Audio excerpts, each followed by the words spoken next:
candidat à la présidentielle doit être exclusivement de nationalité ivoirienne, selon l'article 55. Il doit être de père ou de mère ivoirien d'origine. Pouvez-vous nous expliquer cette disposition?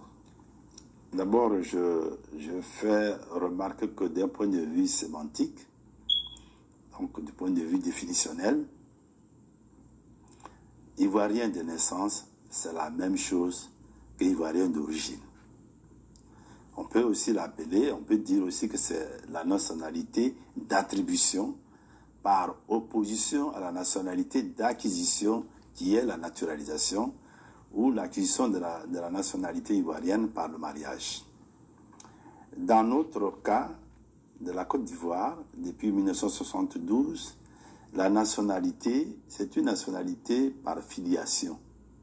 C'est-à-dire ce qu'on appelle la nationalité du sang, par opposition à la nationalité du sol qu'on avait de 1960 jusqu'à 1972. Donc, pour être assez explicite dans la matière, je voudrais prendre un exemple précis pour que les uns et les autres comprennent. Je prends un couple de Congolais, un homme et une femme. Les deux ont la nationalité congolaise. Ils arrivent en Côte d'Ivoire, ils ont déjà un enfant. Et ils arrivent en Côte d'Ivoire. Les deux, ni l'enfant, ni les deux Congolais ne peuvent pas prétendre à être candidats à l'élection présidentielle. Ça, c'est le premier point. Deuxième point, le couple a un deuxième enfant qui est né sur le territoire ivoirien. Il est certes né sur le territoire ivoirien, mais il ne peut pas avoir la nationalité ivoirienne, il ne peut pas être candidat, parce que c'est le sang, ce n'est pas le sol. Ils prennent, et eux tous les deux maintenant, le couple, les deux membres, prennent la nationalité ivoirienne. Ce sont des naturalisés. Ils ont un enfant qui naît, donc un troisième enfant qui naît. Celui-ci qui naît est un Ivoirien de naissance. Il est un Ivoirien d'origine qui a la nationalité d'attribution. Alors que ses parents sont des naturalisés et ses frères sont aussi des naturalisés. Lui, parce qu'il est Ivoirien de naissance, il peut prétendre à l'élection présidentielle. Mais il ne peut pas être éligible parce que ses parents sont naturalisés. Donc il ne peut pas être éligible. Donc il est exclu. À la limite, c'est son fils qui pourrait être éligible. Parce que lui, il est Ivoirien de naissance. Pourquoi? Parce que même si vous avez la nationalité ivoirienne, vos parents ne doivent pas être naturalisés. Donc les naturalisés sont exclus. D'accord, ok. Alors, est-ce que c'est suffisamment clair? J'espère que les téléspectateurs... Oui, c'est suffisamment clair. Il faut que les gens comprennent que dès lors que... Alors, à condition que... Puisqu'on dit désormais maintenant le père ou la mère, si un des parents est naturalisé, que l'autre est ivoirien d'origine, cela est possible. D'accord. Alors, je vais revenir sur cet article 55-là, pour que cela soit clair dans l'esprit de tous les téléspectateurs. Le candidat à la présidentielle doit être exclusivement de nationalité ivoirienne.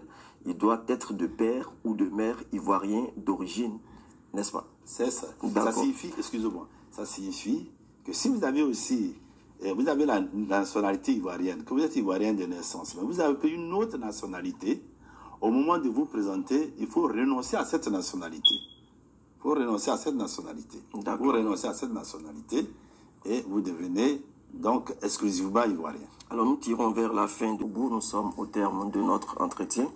Vous aviez dirigé la sous-commission chargée d'élaborer la constitution de la Deuxième République. Vous aviez également présidé le comité scientifique du Forum de la Réconciliation nationale. Vous venez de diriger le comité d'experts chargé de la rédaction de la constitution de la Troisième République. Est-ce que vous pouvez affirmer que cette fois, c'est la bonne et que la Côte d'Ivoire a une constitution moins conflictuelle? Je voulais dire deux choses. La première, c'est que la Côte d'Ivoire m'a tout donné. Je pense qu'il n'y en a pas beaucoup qui aient reçu comme ça de leur pays. La Côte d'Ivoire m'a tout donné. Oui, présider 2 fois la commission qui est chargée d'élaborer la constitution d'un pays, ce n'est pas toujours donné. Même des grands juristes comme Hans Kelsen, qui ont eu à présider les travaux de la Constitution d'Autriche, ils n'en ont pas présidé une deuxième. Je ne voudrais pas en présider une troisième. Je voudrais que celle-ci soit pérenne. La deuxième chose que je voudrais dire, c'est qu'il ne faut pas prendre le risque de dire que cette fois-ci sera la bonne. C'est trop risqué. J'ai dit à plusieurs reprises que pendant toute la conduite de nos travaux, nous n'avons pas été sereins. Alors certains ont dit, mais il avoue n'avoir pas été serein. Je m'explique. Vous savez, nous sommes des enseignants.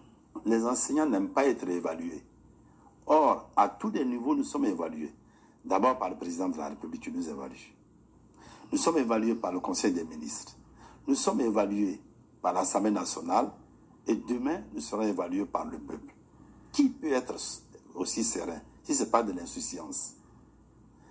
Et donc, pour répondre à votre question, je voudrais m'endosser à un de nos maîtres, le sage Solon, qui est une référence à la matière pour les constitutionnalistes, à qui jadis les Grecs demandèrent quelle était la meilleure constitution.